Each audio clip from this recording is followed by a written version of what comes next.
I'm gonna change. Thanks for hopping on, guys. I hope some more people jump in as we're going here, but I just want to be really mindful of everybody's time because it's Sunday morning and I'm sure we all have things to do and kitchens to get into to start our prep. So yeah, we just wanted to do like a halfway point check-in with you guys, kind of hear about your wins, your challenges, and just talk about where to go from here. So first and foremost, I want you guys all to please write in the chat some wins that you've had this week. And I'm going to pause here while you do that, just to make it really uncomfortable and force you all to do it. The good thing about low numbers on the call is I can be like, Erica, where's your win? I can call you out, right? Because I can see who exactly is here. So we've got down 6 pounds. That's incredible. Better sleep. Clothes fit better. Skin energy down 7.8 pounds. Holy smokes, that's crazy. Trying new foods is the win. I don't wake up feeling groggy. Trying new recipes and enjoying the kitchen. Energy. I went to my niece's birthday party yesterday and stuck to my food. That is humongous, Erica. And we're going to talk more about that in a little while, because I think there's this like big, scary misconception that like we can't go anywhere, we can't do anything, we can't go places without being like totally prepped, armed, and ready to go, right? But like, you absolutely can. So I'm super, super proud of you that you stuck to the plan. Better sleep, more energy, no more skin irritation. That's crazy. Made tempeh for the first time. I have my tempeh sitting in my fridge and I'm like, okay, so when I lived in Indonesia, total sidebar, I would go to this little roadside hut almost weekly and I would have a tempeh burger. And it was like a gift from God. It was so delicious. I came home, tried to make it, and I was like, I'm pretty sure I'm eating the bottom of a shoe. So like, I am so proud of you that you have mastered that. I, like you, like, I think the theme of my week has been stepping outside of my comfort zone and really exploring so many new foods that I've never cooked with before. Tofu being one of them for me, like, that's just never been appealing in my diet. And because I was always eating animal protein, I really haven't ventured out to the plant-based proteins very much. So for me, that's a huge win. I'm feeling super, super proud that I'm exploring new options. And I think that like the overarching message of the 2 years that I've been on this journey is exactly that. It's stepping out of your comfort zone, finding out what you're made of, finding out new enjoyments. Like another one, you know, that's related to the health and fitness journey is like running for me. That was something I never thought I would do. Was forced to do it with a group of women and then ended up really loving it. So when we step outside that comfort zone, when we venture out, is when we find out all of these things that are out there for us that we love, right? Or maybe that we don't love, and that's okay too. It's like you don't have to love tofu. I'm still on the fence about whether that's going to be in my diet moving forward after this month, but at least we're trying, right? And when we try, we feel proud, we feel accomplished. So that's awesome. The Fix8 recipes are amazing. Cooking differently, realized I hate tofu. That's exactly. What else? My mother had swollen ankles and feet every evening, and now that's gone. That's huge. Went to Red Lobster and stayed on point. Wow. If there's anywhere that would be a challenge to do it, it would be Red Lobster. So kudos to you, Christy. If you guys aren't following Christy on social media, maybe you can drop your handle. She had the most impressive transformation photo that was a non-scale victory, which if you know me, you know how much I love a good non-scale victory. That's my favorite thing about this journey because I can, for myself, find the scale a little bit triggering. So Christy showed some side-by-side pictures of her facial transformation. And when we're talking about skin blemishes, dark circles, like it's unbelievable. You would totally think it was like photoshopped if you didn't know her, right? So Christy, congratulations to you, just to single you out on this call. That was really, really, really impressive. So congratulations. So yeah, I just wanted you guys to start shouting out your wins and just really focusing on them and celebrating them, because I personally find, and maybe you don't, but I personally find that whenever you're embarking on a new journey or a new challenge, or you're giving something up, the first couple of weeks can be where you're like super motivated and you're like, I got this. And you're really, really dialed into your why. And then after that, you're kind of like, why am I doing this again?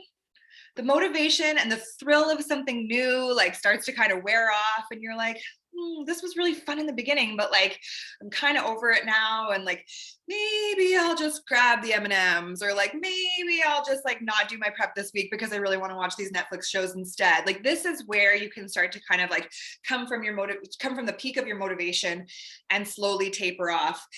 When I was younger, I used to be a smoker, and it was always the same way. When I would try to quit smoking, like first couple weeks, I'm on fire and I'm like, I got this, I can do this. Like, look at me go, I am a woman. And then 2 weeks later, you're like out at a bar with your friends and you're like, oh, just give me one. Like, these things happen. We're human beings. And so that's why we've kind of rallied you guys all in today to just like have a quick gut check, kind of intended, and just see where you're at and celebrate you guys for how hard you are working. So yeah, kudos to all of you guys for all of the awesome. And yeah, I just want you to all take a second while we're here and revisit that why. Just so walking into the second half, or maybe you're brand new at this, maybe you're starting fresh tomorrow, wherever you are in the journey, revisit that why, and really dial down on it and focus on why it is that you're doing this in the first place again. Honestly, like for me, it started because I really wanted to kind of like finish my pregnancy in a healthier way than I have been. But now it's morphed into, I want to explore more plant-based eating. I want to explore, the mental health side of this, because I'm loving who I am these days. I'm more patient. I've got way more energy. Even though my little 2-year-old monster wakes me up every night, my sleep is better. I'm getting into a deeper sleep. And so like, I want to explore that part. And I want to walk into postpartum feeling that kind of like mental strength and clarity. So that's a really, really strong why for me. So yeah, just go back to that, guys, and kind of redial in. And let's focus on the other wins. Like, where is your mental health? Have you thought about that? And like, I know in my community, we've talked a lot about our poops. What's happening with you in that regard? Like, what are your poops looking like these days? How is your patience? Do you have a non-scale victory that you can share like Christy had? Like, nothing is too big and too small. I am a big fan of celebrating all of the wins, no matter what. But most of all, do you feel proud this week? Do you feel accomplished? Are you feeling like you're getting somewhere, or are you feeling like you're dragging your feet? Are you feeling like you're really having a hard time keeping up? Because if you are having challenges, this is where you want to take a break, take a pause, and reassess and look at how you can make those challenges turn into wins for you. So some common challenges that I've heard this week are people fitting in all of their veggies. So if that's you, maybe look at different ways that you can incorporate veggies. I know that that's a challenge for me sometimes. So I have the Beachbody veggie greens that I will chug back. It's kind of gross, I'm not going to lie to you guys. I know that some people are probably like, it's really gross, but if you just mix it in either with your shake or just plug your nose and down it, a little tiny scoop of that is an entire green container. Or maybe this is about stepping out of your comfort zone and incorporating veggies into your breakfast. If you've got a lot of containers to fit in every day, you're really going to want to space them out over the day, so that you're not just like trying to cram in 15 containers of veggies at the end of your evening when you're ready to go to bed. Like, gross. Nobody wants that. So finding ways to incorporate veggies into your other meals could be key for you. Another thing that I've been hearing is that a lot of people are feeling hungry at the end of the day. This does not make me happy. This is not the goal. Hunger is never part of the plan, because that's not sustainable long term. But I do want to point out too that when I started Portion Fix, it was really eye-opening for me to go from what I considered hunger to be versus what hunger now was. So like before, or sorry, not hunger, but rather like fullness from a meal. So when I was eating before, the benchmark for me was like so full, my pants can't fit and I can't breathe and I'm having the meat sweats. Like, that was the measure of I'm done my meal. Whereas after a really nourishing, beautiful salad with a nice piece of protein, I was like, oh, I don't feel that way. So like, am I still hungry? No, I wasn't. I just had to slow down, give myself a chance to digest it and really see. But if you're feeling hungry at the end of the day, that's not good. That's not sustainable. So maybe this is where you look at the plan. This is not necessarily black and white for every single person. So if you're hungry, maybe add another green container. 2, veggies are the life source of this whole program. So go for it. And if you're still finding that you're hungry, this is where you might want to look at your protein too. So I don't want anybody going to bed at the end of the day with their stomach growling, feeling really uncomfortable. That's not what this is about. You really, really, really need to look at that program and kind of make mods and see where it can work for you, where you can just like make little tweaks. Another challenge that I've been hearing is people feeling like it's a lot of work.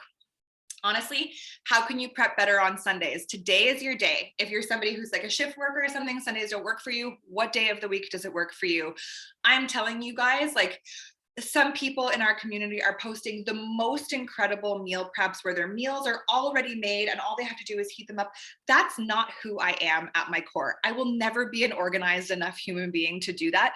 I love seeing it, but it's just not me. So I just do the bare minimum. I prep stuff from every single category of food, and then I go from there. And that way, when it comes time to eating, I do have an idea of what I want to eat. But if I don't, I can take bits and pieces, throw it in a bowl, and you would be amazed at some of these amazing power bowls that you can make. You know, drizzle a little bit of some sort of like plan approved sauce on top of that bad boy, and you're off to the races. It doesn't necessarily have to look glamorous. I've posted a few of my meals this week that have looked like barf, but like they taste good and I enjoy them. So who cares? Like, you don't have to be a professional chef. You don't have to reinvent the wheel, but if you do organize yourself properly, I don't believe that this is that hard. I am super busy just like the rest of us. So look at your day, you know, can you batch make some brown rice today? Can you batch make some quinoa? If you hate that kind of stuff, maybe this is where you're incorporating that chickpea pasta or something else. You know, what proteins are you getting sorted with today? If you're making tofu, are you pressing the water out of it today, or are you going to wait until tomorrow when you're super busy and then be like, oh, this is my only protein option and it's gross? Like, how are you getting yourself up and ready? I tried the batch prep last week, and having cooked proteins and other batches done was so easy. Exactly. So giant sheet pan of all the veggies in the oven, roast that, and then you have a huge Tupperware where you can grab that green container and go. You know, it does not have to be hard. So making a little bit of food from each category that we have to eat in will be the game changer. Another challenge is, you know, I'm craving something sweet. We are all in the same boat. Like, we all love sugar. I mean, that's life. We've been conditioned to be addicted to sugar. So if that's you, what can you save to the end of the day or for whenever your sweet tooth kicks in to really help yourself? You know, like, this is a huge part of this is mindset. It's overcoming those strong urges to reach for the fuzzy peaches and making healthy, smart swaps to something else. But if you're somebody like myself who knows that at 8 p.m. after the kids are asleep every night, you get a sweet tooth, what are you going to do about it? Like, be prepared. Okay. So if that means we're saving our Shakeology for the end of the day, great. There are no rules about when you need to have that. Or maybe you're omitting the fruit from your Shakeology and you're having that as your end of the day sugar, sweet tooth kind of kick or whatever. Erica, who's on this call right now, posted bananas with coconut, and I don't know what else they had on them, maybe almond butter. You can put it in the chat, Erica. They looked like little protein balls. They weren't, they're just like banana slices, but she said, like, this has satisfied my sweet tooth. So dial into your groups, ask what other people are doing. Jen said the Shakeology protein balls. Yes, it totally feels like you're eating a treat. So if you're facing challenges, this isn't where I want you guys to retreat and give up. This is where I want you to dial down, make a plan, lean into your community, lean into the coach who invited you here, level up your game, and just go for it. Because honest to God, I really, really, really want all of you to walk out of this feeling proud and accomplished at the end of the month. And maybe, best case scenario, carrying this plan with you moving forward. So I'm going to pass it over to Jen next. Take it away, lady. Thanks so much, Erin. I love hearing everyone in the chat and hearing all of your ideas, especially those of you who are on Team Sweet Tooth, because I definitely stress popped a couple of those protein balls this week to get through it. But I love what everything that Erin touched on, like this is the point. And we want you guys to know too, that as coaches, we are on this journey with you too, and going through this. And that's why these meetings are so important, is because we know how you're feeling, because we're in the trenches with you and we're going through this coaster together. And it's not always easy to stay consistent. Like 4 weeks doesn't seem like a long time, but in the real world, it is, especially when life gets in the way. And like Erin said, excuses are coming up left, right, and center. And sometimes we just want to throw in the towel. But that's why we wanted to have this meeting today with you, is to remind you that there's no need to toss it in. We are here, even if you haven't been 100% perfect. Hopefully you haven't, because that means that you're human. And it's time to regroup and finish the second half of this strong. So a big thing that's going to help you with that, or maybe give you a little bit of a checkpoint, are your progress pics. So if you didn't take progress pics last week, like at your 1 week point, and even if you did, I want to strongly, strongly encourage you to take them today, to take your midway pictures or your week 2 pictures, because we know this, the scale does not tell the whole story. You can even be up in weight on the scale, but feel fantastic and have your clothes fitting better. And we know that because we know the way that the body is and how muscle is different than fat and all of that stuff. But your pictures will truly help to show you and give you that little bit of maybe motivation to keep going, right? I always encourage the women in my community to use your pictures as a way to revitalize that belief that what you're doing is working, because you might be pleasantly surprised at what you see in those pictures, and the pictures tell a lot of the story. Also, I really want to encourage you to celebrate the crap out of how far you've come. We cannot wait until the end of this program to celebrate ourselves, because we might not get there if we don't celebrate ourselves along the way. So you are halfway done, in my opinion. Take the pictures, share them in your community if you feel comfortable doing so, or even privately send them to your coach, and give yourself a freaking pat on the back. And maybe tell someone how proud you are of what you've done. Maybe show your best friend or show your partner what you've done so far, and give yourself the credit, because you deserve it. And that is the little gold star that the little child in us all truly need in order to keep the motivation to keep going. So don't discredit what that can do for you. And don't be scared to take the pictures because maybe you haven't seen the scale move. Take the pictures anyway. If anything, maybe it'll be a wake-up call. Maybe you have been slipping in a few too many teaspoons each day, or maybe you have been totally. Yeah. Maybe you haven't been following the meal plan as much as you intended in the beginning. So use that checkpoint, not as a place of shame, but as a place of checking in on your goals and your why for starting this in the beginning. You all had incredible intentions when you started this, and maybe you lost sight of them over the last 2 weeks, and that's okay.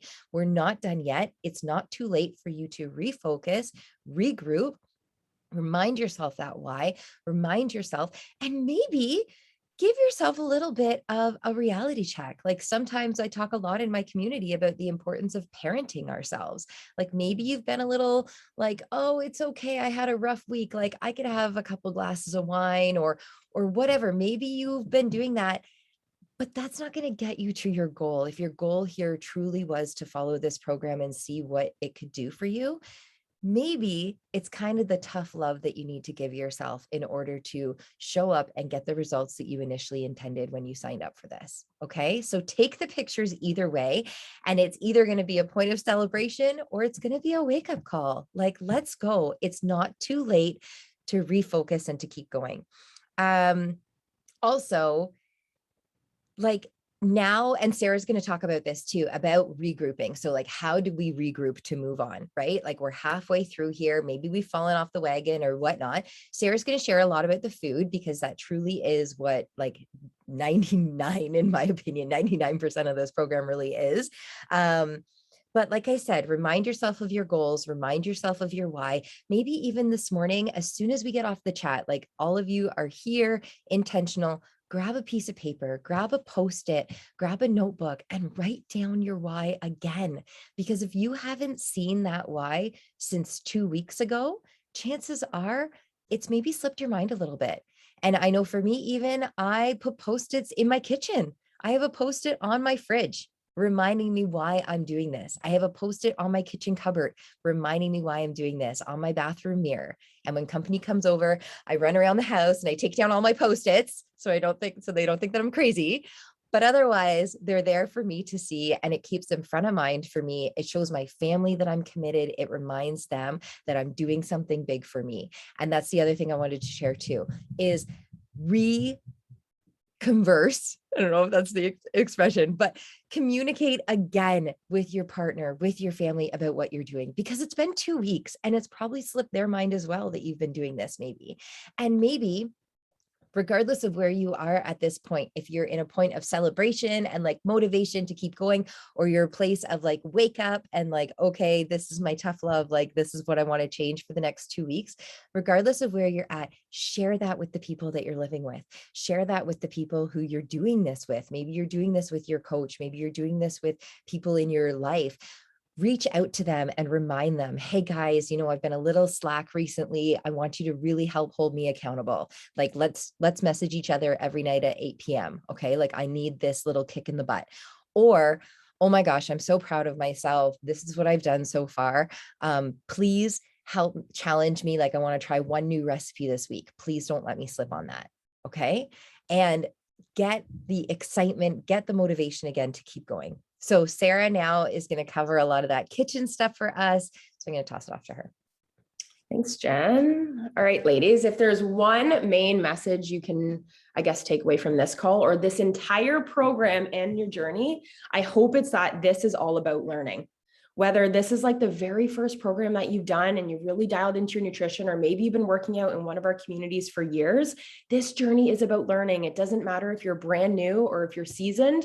I hope you never stop learning, because if you've stopped learning, you're no longer growing in your journey. So never feel overwhelmed if you feel like you have a lot of things that you want to focus in on. That's a good thing, right? You're acknowledging that those are areas that you need to spend more time on. But I'm first going to talk a little bit about, are you excited about your meals? I am a habitual eater. Like I ate yogurt with berries and granola for like 2 years every single day for breakfast, like the exact same thing. And I know our messaging at the beginning of this program was keep it simple, right? We're learning a new program. This was new for all of us, and a lot of us had never even used the portion containers before, but maybe it's time to start spicing it up a little bit.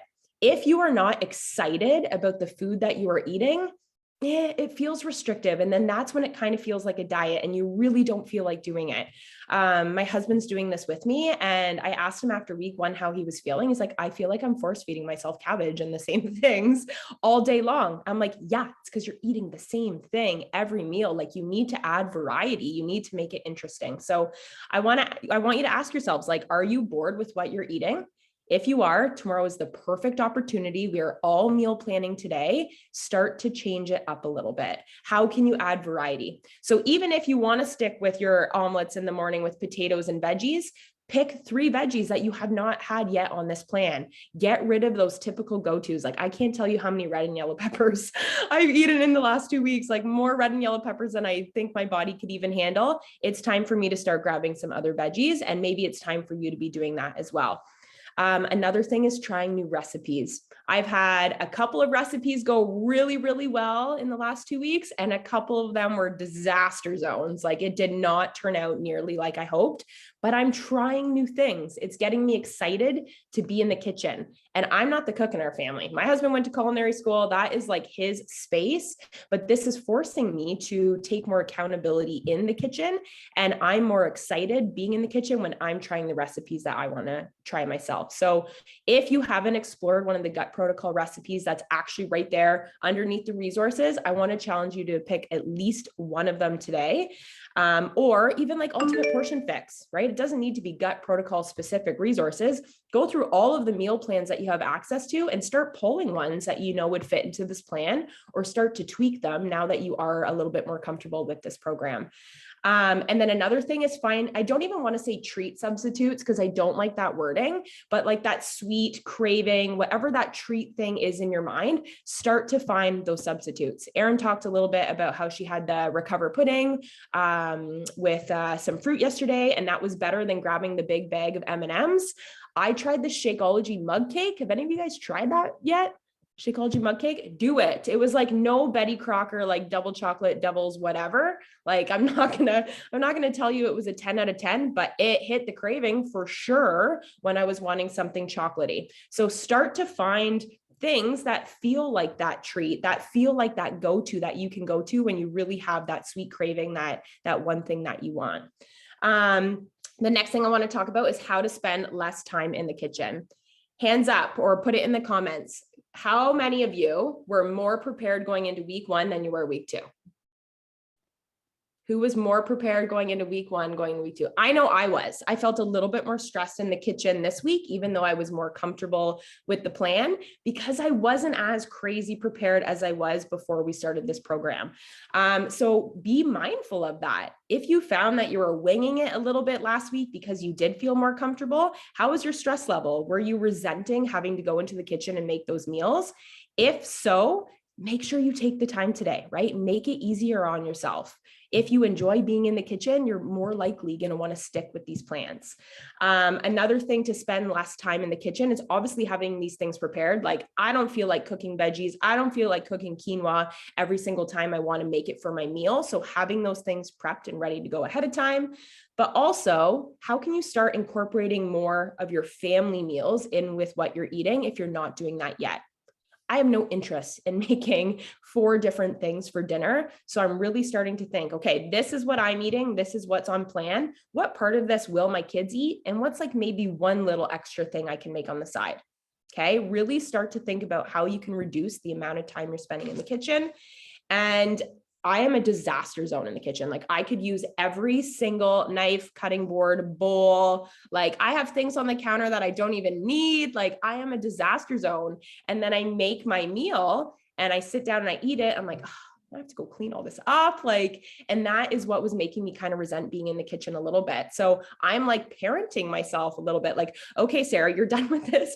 Put this away while this thing is cooking. If you are super organized in the kitchen, you just keep doing what you're doing, maybe share the tips with us. But if you're not, and that is an area of stress, get that in check. Even though that has nothing to do with the food that you're putting in your body, if it is giving you negative feelings towards being in the kitchen, or if it's making you resent making a healthy meal rather than ordering Pita Pit or ordering something from Skip the Dishes, get a hold of that, right? You want to bring as much joy into the kitchen as you can, because that is really the learning part of this, right? It helps you want to make this a lifestyle change rather than just short-term changes. And then when the 4 weeks are done, you're over it, right? The next thing I want to talk about is eating on plan when you are not at home, you're not in your kitchen. I think the biggest thing is having a plan ahead of time, right? Knowing that you're going to be out, knowing which containers you have left, taking some time to explore the menu. Like if you're going out to a restaurant with your family or friends, like this is reality, right? To stay on plan doesn't mean you need to stay in your house and like make everything yourself. The true learning behind this is being able to apply these principles, apply our learning in all the different areas and all the different spaces of our life. When we're at our parents' house, when we're out for dinner, when we have company over, when we're on the road traveling for kids' sports. But the biggest thing is planning ahead, knowing, okay, I need to have a protein, I need to have a carb, and I need to have 2 veggies. Maybe that means that you're hopping on and checking out the menu ahead of time. So you're not feeling overwhelmed and tempted to just like order the nachos, which is something that I would naturally want to do. But instead you're like, perfect. This is a meal that fits on my plan. I'm going to enjoy it, but I'm also going to feel good in my gut afterwards. And I'm going to be proud that I stuck with my plan, even while I was out for dinner with my family. I got this tip from Christy actually when she went to Red Lobster. She shared on her social media to ask for the allergy menu. if you worked in the restaurant industry before, you know, almost every single restaurant has an allergy menu, and it's perfect to see what has dairy, what has gluten, what has soy. It's like literally just a chart with little X's in it. So even if you think that you're fully on plan with the choice that you're making off the menu, ask for that allergy menu. Maybe it's like smothered in butter, or there's like gluten within it, or whatever. I don't know, but having that menu is like an extra tool for you, right? And don't feel nervous or shy to ask for it. And also don't feel nervous to ask the server or ask the restaurant to make some changes to your plate. That is okay. I worked in the restaurant industry for 15 years. You know how many people do that? It is okay to ask for changes. Don't eat something out of the convenience of the people who are giving it to you. This is the food going into your body. Take ownership of that. It's okay to ask to have some changes. It's okay to ask them to put the dressing on the side, right? You know how much dressing goes on a lot of things. Even small things like, can you hold off on the dressing and put it on the side so you can put it on yourself? Can you hold this part of the meal? Can I please have this instead? Guaranteed they can make it happen because they have all these different food options in the place. Another thing, like whether you're with friends or people are over, you're just going to your in-laws' house, whatever, no one actually cares what you're eating. Like today, I'm going to a birthday party and my mother-in-law is having Chris and I pick up the pizza on our way there. And I want to cry a little bit thinking about it because I have to smell this pizza for 20 minutes on the way there. And I'm not even going to be the one eating it. And I messaged her before and said, hey, what's for dinner? What else can I bring? And I'm trying to plan ahead because I'm not eating that pizza today. I know how awful that's going to make me feel because I know gluten and dairy do not agree with me. And I knew this before I started the program. So having that plan ahead of time and also knowing no one else at that birthday party cares if I'm going to eat chicken and salad instead, because that's an option that's out. Right? No one cares what we're eating. So never feel like you have to put pressure on yourself to just go with the flow with everybody else. You want to feel incredible. So make those choices for you. I promise they're not going to be up tonight losing sleep because I did not eat the pizza. More for them. Enjoy it.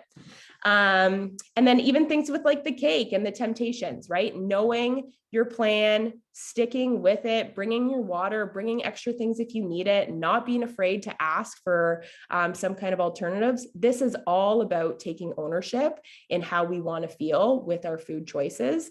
And it's something that I think a lot of people feel nervous about, but it's empowering when you get to the point when you can do that. Right? You never want to have to feel confined to your own specific kitchen to feel great in your gut. So that's really all I had to share with you guys. Hopefully, if you guys have any questions, I didn't look through the chat. I don't know, Jen and Aaron, if you guys Can I add something really quick that's been a little bit eye-opening? I forgot to talk about this, but if you guys haven't printed these tracker sheets that we have, this has been like a complete and utter savior to me this week. But something that I was just thinking about as I was looking over my week, it's really eye-opening for the areas that you kind of like fall short or go over. Yes, but I want to point out for my own journey that all week I was dialed in 100% to a T. And then on Friday, we had a takeout night because my best friend came over for dinner and we ordered Indian. And then it just so happens that like I did go a little bit off plan and I made that decision beforehand and it was fine and whatever. But then yesterday, I wrote down was the day that I had sugar cravings and that I was feeling a lot hungrier and I was feeling a lot more snacky. And then yesterday I also happened to be underprepared. And so I went over on my fruit, I went over on my sugar, I went over on my teaspoons. And it's just kind of when we're talking about that learning that Sarah is talking about, how we, or Jen was talking about how we should always be learning as part of this process and just in life in general, like that's hugely eye-opening to me because I hadn't eaten gluten or dairy or anything that was not approved on this plan until Friday. And then the very next day is when all of those old kind of cravings came back into place. So huge eye opener for me. And it's just really encouraged me to continue to write down the habits and the things that I'm doing that can contribute to certain types of behaviors the next day, right? So if you're having a day where you're like, why am I so hungry today? Or like, why am I, in a really bad mood? Or why am I craving nothing but sugar? Like, think about what you've been doing. Think about what you did the day before, or think about if your period is coming, like start thinking outside of that little box, right? So maybe a journal as well, if you're not journaling, because this is really eye-opening for me. And And if I can jump in really quickly too, just a reminder too, that we have Easter coming at the end of this week, right? So like Sarah said, I feel like we really need to hear that message of being prepared and not being afraid to advocate for yourself. Offer to bring, if you're getting together with family, offer to bring a dish that you know will be on plan for you and that everyone else can enjoy as well, but you know will be good for you. Don't be afraid to, I mentioned in the chat there, there's a butter that we use called Earth Balance. I don't know if you guys have heard of it, but it's a soy-based like butter substitute. Don't be afraid. Like my parents own Earth Balance now, and I asked my mom to make the mashed potatoes with the Earth Balance. Like, don't be afraid to say like, I'll bring my own butter or whatever. It's not being finicky. It's you sticking with the commitment that you made to yourself. And like Erin said, like mentally preparing yourself, I think, is half the battle in itself. And if you know that Sunday morning is going to be full with all of the chocolate and all of the temptations, mentally prepare yourself for it now. Know that that's coming and remind yourself of why it matters that you stick to this and you continue to make yourself proud even when it's hard. So just know that we're all in this together. That's a time to lean into the community, to reach out to your coach or your accountability partner, and to truly feel proud when the holiday is done. I think that's it, unless you guys have anything else. Chanel, you know what? I would say make your own mashed potatoes, like offer to make. I know it's a little bit of work, but really you take the potatoes and split it into 2 bowls. You make your own with an unsweetened non-dairy milk and the Earth Balance, and then you make it regular for everyone else if that works for you too, right? But really, I think that people will really respect the fact that you are sticking with this, especially if you communicate to that what you're doing, right?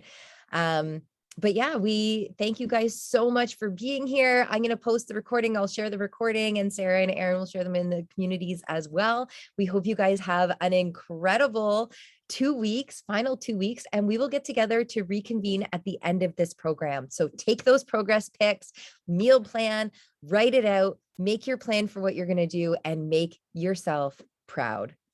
We'll see you guys soon. Take care.